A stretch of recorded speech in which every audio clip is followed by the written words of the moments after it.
Okay, so this video is to show you guys how to run our washer and dryer because everybody's is a little bit different.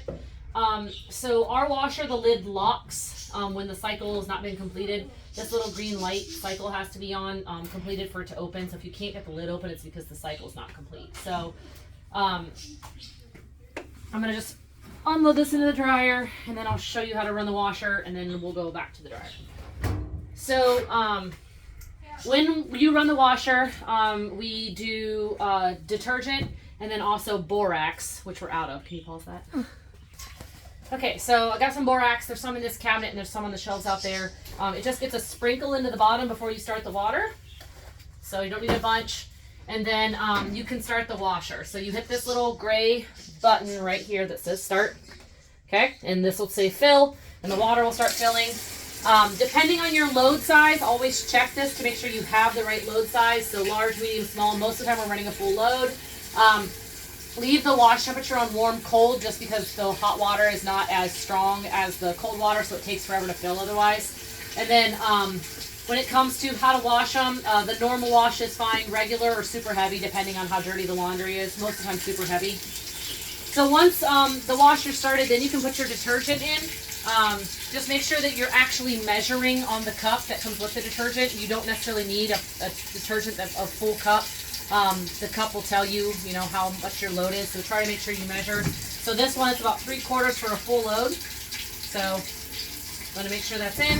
I'm going to dump my detergent in first. I like to do that because sometimes if you put too much laundry in here, then the detergent doesn't get in the water very well. Make sure you rinse the lid out so you're not dumping detergent all over everything in here. And then you can add your laundry. Make sure if you're doing stuff that came from the cats, you shake it out before you put it in the washer. You don't want cat food and cat poop and cat litter going in the washer. It's not good for it.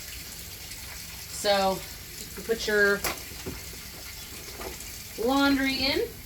Make sure you don't overload the washer. Make sure it's balanced. If you have a light blanket on one side and a bunch of heavy wet towels, it'll unbalance the washer and it'll sound weird. You can continue to add laundry until the washer's ready to start its cycle. So when the water stops, the washer's ready to start its cycle. Shut the lid. Once it starts to cycle, the lid will lock and you will not be able to open the lid until the cycle's done. For the dryer, it's a pretty simple dryer. We want to keep it on regular. There's a signal on here, so you'll hear it buzz when the laundry's done. I like to keep the cycle either on time dry, on max, or you can just do the automatic dry. It doesn't matter to me. There is dryer sheets up here, so try to put a dryer sheet in with each load. It helps keep static down. Always, always, always make sure you clean out the lint trap before you start the dryer. So you just scoop your hand there, clean out the lint. It goes in the trash can. And then you can start the dryer. So you just shut the door, make sure everything's where it needs to be, change your settings. If it doesn't want to start, you just need to move this over just a hair more to make sure it starts. And then hit the start button, and it's on.